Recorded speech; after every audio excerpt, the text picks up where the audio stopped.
the chief architect of Pentium Pro processor, which obviously was very, very good for Intel. Most recently, he was a DARPA program manager. He's retired now. He wanted me to let you know that, so he has no more money to hand out to academics. Thanks. Let's see if I can make this go. So, why does this guy look worried? It's because I found the actual picture of Yale's birthday cake, and it's not pretty. It's really, there's a real thermal problem with that. Here's what I thought about when I was doing this talk. I was thinking, if you roll the clock back far enough to where I was in the shoes of the grad students that are in the audience here, what would I wish I knew then that I think I know now? And you can argue with what I think I know, but at least I think I know them. And so that's what I was thinking when I put this slide deck together. So pretty much the grad students are the ones I had in mind when I was trying to cook this thing up a bit. As far as I'm concerned, if somebody says the word computer architecture in general, they can mean a lot of different things. If you're at the micro conference, for example, you're going to mean one thing. If you're at ISCA, you might mean something else. And if you're just walking around on the street, no one's going to know what the hell you're talking about, so it doesn't matter. But for my tastes, microarchitecture, when people say computer architecture, in my case, they meant microarchitecture, because I worked at Intel, and the architecture was x86, of course, which was sort of a nightmare. I mean, it's a really ugly architecture if you actually look at it. But my attitude always was, who cares? I mean, yeah, into everyone's life, a little rain must fall.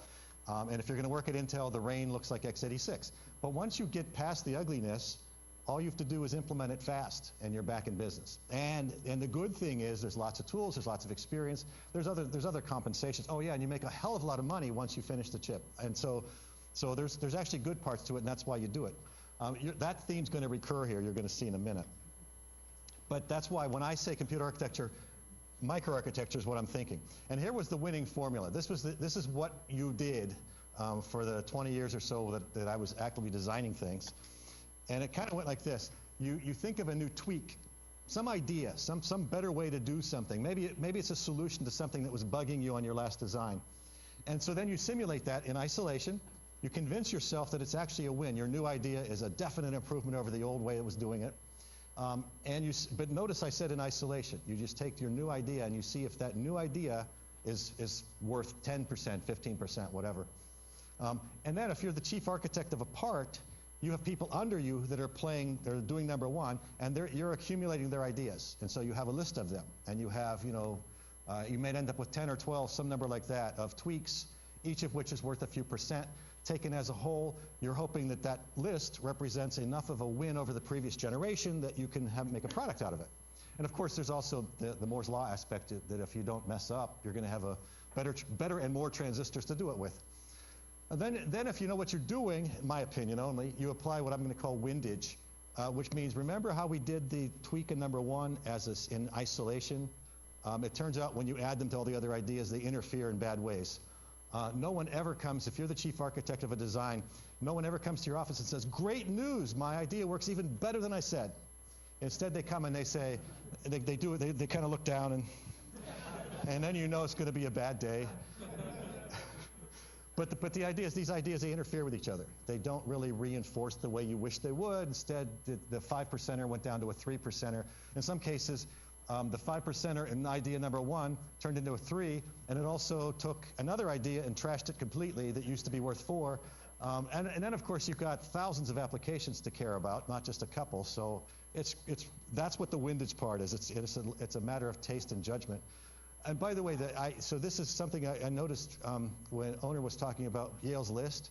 The only thing that I felt was important and wasn't on the list was you as a chief designer never have complete knowledge of what you're trying to do. You just don't. You don't know what the final clock's going to be. You don't know exactly what the applications that are going to be important 3 years from now are going to be. There's a lot of things you just don't know, and you have to apply judgment to those. And then you have to sell your judgment to the people that make decisions that actually result in money changing hands. For example, if you're going to make a die bigger, and they see it, it's big enough so they can see it, that's a big deal. Like Uri will tell you about selling MMX to Intel. That was a nightmare because they would ask questions like, what's the installed base? Well, gee, boss, I don't think there is an installed base for instructions that don't exist yet. Well, then, is it going to cost me anything? Well, a little bit, yeah. It's going to take a little bit of die space. Well, then, no. The answer is no. Well, gee, boss, but our competitors are probably going to do this. Okay, maybe. It's tricky, right? It's not easy to sell people on your judgment of what's going to happen in the future. So that's what the windage part is. And of course, the thing that you're judging here is if you go too far on cost or complexity or schedule or some other number of things, you can sink yourself. Forget competition. You're going to sink yourself. And what you do is keep going around this loop until you run out of time or your boss slaps you on the hand or whatever, something changes and you have to go. So this is the winning formula. This is what was behind all the lucrative chips that have come out in the last N years. The problem is that I would not recommend, remember I'm talking to the grad students, I don't recommend that you study that paradigm and try to use it anymore. I don't think it's going to work anymore. It has some flaws. The first thing is it's kind of implied that performance improvements are the metric of choice. And while I'm not going to argue that computers are as fast as they ever need to be, I am saying that a myopic fixation on sheer performance might not be your winning ticket into the future. Because there's an awful lot of computing equipment out in the world right now that doesn't need to be faster for what it's doing. Now, you apply your judgment as to whether it needs to get faster for something that hasn't been invented yet. And historically, if you want to believe that making a faster computer enables new apps, I'm right with you. That's been historically true. But it depends on where you do this. It's not the case, for example, in your engine controller of your car. If you were to apply, if you're a designer at wherever it is they design those parts, and you go crazy trying to make it 10% faster than it needs to be to do the workload, you've achieved nothing. You made it cost a little bit more, you made it a little bit hotter than it needed to be, and you added no value to the product. So you have to be careful about where you're doing it. But here's the really subtle one. That paradigm I showed you doesn't include opportunity costs. Remember all those ideas in isolation, one at a time? Well, in the real world, if you apply idea A, it almost always means you're choosing against some other idea. That was also somewhat promising. But you can't have everything. You don't have time, you don't have complexity, you don't have the validation resources. It may not fit, it may be too much power. You have to watch for the opportunity costs. You cannot evaluate these ideas in isolation. And the reason I'm belaboring this is because when I was in your shoes, and I was trying to catch up on the literature. If you come out of an undergraduate curriculum, you may know a lot about fundamental ideas, but you're probably not going to be current on the literature quite yet. You haven't had time to do that. So in my case, this is circa about 1980. And in 1980, I noticed as I started trying to read the literature, I noticed a pattern. About half the papers started with the phrase, "with the advent of VLSI." You guys remember that? Anyone with gray hair, if you read papers, you're going to remember that, with the advent of VLSI. And I always thought, wow, it's a good thing I didn't come along before VLSI, because nothing must have happened. It's a miracle. But I'm going to submit to you that the catchphrase in the next few years is going to become, "with the end of Moore's law, ... And people are going to say, here's what that means, here's where I went with it, here's what it, here's my new contribution. All right, and then of course, as you've heard today, the other problem is if you're fixated on performance alone, the main thing you're overlooking is power dissipation, and you can never ever do that anymore. I could do that, as Bill mentioned earlier. In the early 90s, in fact, when we first did the P6, that chip ended up being at about 23 watts, worst case. And yes, you need a fan sink on that, but it's not going to hurt you. It's not going to cause second-degree burns. But nowadays, if you're going to be, dissipating 100 plus watts off of a piece of silicon, you don't touch that, and your fan sink better keep working. So the point is, if you put something in there that costs power, it inevitably costs you somewhere else. You're going to have to slow down. You're going to take something else off. It's a tragedy, the commons effect. So this guy on the left just told his girlfriend that his new total speculation cache makes the design 12% faster, and she says, "You're an idiot." Now, she may have said it for other reasons. I don't know, but I'm going to assume it's because she knew about the power problem. Or she knew there was a train coming out, either way. All right, so computer systems are complicated, and when you're taught how they work in schools, you're taught in layers, right? You're going to take a course in operating systems, and then you'll take one in a programming language, maybe. You'll take one in digital design. You'll definitely have taken one in physics. And so I'm leading up to the same hierarchy that you saw several times today already. and I gave you, and here's a cool graphic for it. It's some kind of weird Twinkie on steroids thing, but I liked it because it has this white goo sticking out. Well, that's the interface between the layers, and those interfaces kind of do look like that in my mind. But here's the thing: since you're taught, we are all taught in sort of this horizontal way. My observation alone only right now, many of us get stuck in that mindset. We can switch into an operating system kind of a mode, or we can switch into digital logic. But it's rare to find people that go vertically through that stack, and those people are incredibly valuable. And so what I'm gonna suggest to you is, it's a thing you can develop. It's an attitude that you can develop. You don't have to break the horizontal education. You have to have that anyway. But you have to sort of notice for what it is, stand back from it, and say, how do I do this through it once I've got it, once I've absorbed it? Because I think that's what's going to really matter. Think of it this way: an electronic system, a computer, it doesn't care how you think of it. Right? It's got electrons flying around. It's got a power supply. It's doing its thing. It's going to work that way no matter what you say. And so all those different layers are all going to do their things all simultaneously at all times. All of them have to work all of the time, or the entire thing breaks at once. And your job is to make sure that this italicized part works. These systems are only going to work if you design them so that they can't do anything else. That's the way to view them. If they can find some other way to do something that you don't like, they're going to do that, right? It's kind of like if you've kids do this. My kids do this. You have to transcend this mindset. Oops, now I have to figure out how to go backwards. All right, so I'm going to suggest that one hallmark of this sort of vertical slice through. And by the way, I'm saying all this because I think this is part of where the rules have changed from what has worked in the past. I think going forward, people who can sort of take into account as many of these things as possible at once are the ones that are going to succeed in creating products that work in the marketplace. You heard about power. Well, I'm going to keep saying it because it's that important, and it's also fairly new. By the way, so when I first saw the Sequent machine in the 90s, they had put the original Pentium chip in there. Intel had told them it'd be a 10-watt part. It turned out to be a 13-watt part. Now, those numbers probably seem really small to you at this point, but what it meant was they had to take this rack of servers, and on the front, there was no room to do this anywhere else. On the front, they had to stick this weird-looking wart. It looked like a cancerous tumor sticking out towards the user. If you just opened the front door to the machine, this is what you saw, so that they could dump some heat out towards the front because they couldn't afford to send it out the back. And what that decision alone meant was that they could no longer ship to Europe because they have ergonomic rules that say you can't have that much heat coming out the front. So they were not happy with Intel's power estimation technology of the early 90s, and they made sure that the people designing the next chip, which was me, knew all about their unhappiness. So lessons like that leave scars on your skin. So it's really important, and nowadays, that was in the days when the power was so small you could get away with things. You can't do it anymore. I note number 4, errors from worsening CMOS. That's been mentioned a couple times.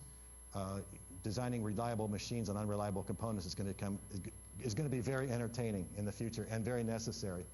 We had the luxury of having circuits in CMOS that pretty much just did what it was supposed to do, and then we only had to worry about reliability and cost of manufacture. The last bullet is the high cost pressure from impending commoditization. That's a real issue, and I think it's something that people who design computers for a living have to take into account. What is it that's going to be special enough about your new product that it won't quickly revert to a commodity status? Because if it reverts to commodity, you can make a business out of that, but you have to approach it in a different way. It's not that, so Intel has if you wanted to scare executives at Intel, you always just had to say the word commodity. It would freak them out because they didn't want to be in the DRAM business. They knew all about that business. They started the company there, but they moved away from it and found these really high margin things called microprocessors, and they never want to go back, right? It's very rational, it's very reasonable. But commoditization is like gravity. It's where things go by default unless you stop them, unless you find a reason to prevent it. So that's, when you're designing, it's not enough to say, I'm going to max out the performance and that's why I'll win. I submit to you that that's when DEC, when they designed the Alpha processors of the 1990s were marvels. They were really fast, but they sacrificed everything to get the speed. They felt like if I'm the fastest on the planet, people will beat a path to my door. Where we at Intel, trying to compete with those guys, we took a more nuanced approach, in my opinion, and we said, I want to make money. So where's the money? Well, the people with the money, remember the people that read with moving their lips? That was an interesting comment. I like that characterization. It's not that I want to make fun of Intel's customers, but you've got to find out where they are, the people that are going to spend real money to buy your product. If you don't know who those people are, you have no business designing anything, right? You're gambling with a hell of a lot of money from someone else if you do that. So, and then the end of Moore's Law. This is the classic Moore's Law picture. I'm one of those people that believes it's going to end. It's one of the reasons I went to DARPA, was to sort of try to make sure there were plans in place at the Department of Defense that would account for the drying up of ever better commercial products, which, by the way, our high-tech military is based on nowadays, in case you didn't pick that up. There was a time when we had our own, the military designed all their own silicon, and it was the best in the world, and you couldn't touch it. It's not like that anymore. There's not very many chips like that. Instead, they go to the same stores you go to and buy the same chips you do. All right, so my point is, you have to ask the right questions. What do buyers really want? And it's really kind of neat to see this. If you go to a place like Fry's and you just listen to people when they're talking to the sales creatures, it's really kind of neat. The questions that they ask, they're not really there to buy a computer because they don't know what that is. They have certain things they want to do with the computer, and that's what they're focused on, right? So if you can solve that, that's what you're trying to solve. You're not trying to sell them a computer. You've got to know what they really are trying to do. And in that sense, faster isn't always better, especially if you don't know faster at what, because they don't know themselves. Do you want to would anyone want to buy a computer to run Microsoft Word faster? I don't think that's a very big market myself. There's going to be other things, yes. Video editing, for example. Something heavy-duty. Gaming is always pushing the limits. But certain things that people do all the time, Microsoft Outlook. Believe it or not, some people still use that. And they don't care if it's faster, because it's fast enough. So don't hang your hat on that one. It's going to be tough. Ask yourself the question, where should the computations be done? Instead of killing yourself to make a faster processor inside the handheld that you're working on, does it make better sense to think about whether that workload needs to be on a server and let them worry about it? Who figures out when to farm the work back and forth? I'm not saying you should solve the problem. I'm just saying you should ask the question so that you'll make sure that you get led to the right kind of decisions. How should the computations be done? Obviously, you don't want to have any more bits or data movement or ops than necessary. That's just common sense, right? But what about the no faster than necessary I mentioned? That may not come second nature to you. It certainly didn't to me. In the business I was in the 90s, faster was better because you could afford the power and the machines weren't fast enough to do pretty much anything you wanted. Now, in some cases, they are. But would approximate solutions work? Maybe you don't want to do computation. Maybe you want to do some fakery that accomplishes much the same thing. After all, if I give you a camera and it's taking red, green, and blue pixel kind of values, it would be kind of weird to stick those values into 64-bit double precision numbers. I've seen this done, by the way. I mean, this is not hypothetical. It's like, what are you doing? But so from that point on, you're dragging along a lot of bits that just don't mean anything, but they're burning power anyway. And then, so as you saw, there was another theme that I picked up on today that I agree with, which is heterogeneous systems, specialized things really are much more efficient, energy efficient than things that aren't specialized, like general purpose processors. But if you make a system like that, like for example, Samsung's handheld, you have a heterogeneous system. Now, how exactly do you program that? Today, it's very ad hoc and very difficult. So on the one hand, as an architect, you're motivated to create that system. On the other hand, can you program it? And then make sure that you know an answer. What will your new product do that's never been done before? They used to ask us that when we were designing microprocessors at Intel, and we'd say, I don't know, faster's better.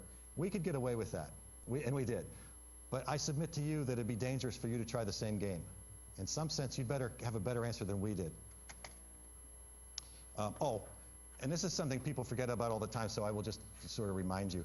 It actually isn't technology that rules the computer kingdom, it's economics. It costs way too much money to design, create, make the fabs. Our game is an expensive game. Many, many billions of dollars involved. The people that sign checks that have billions of dollars kinds of levels of zeros on them, they don't give a damn about technology. Actually, Andy Grove at one point told me if he woke up one day and he could make more money selling jelly beans, he would switch to jelly beans.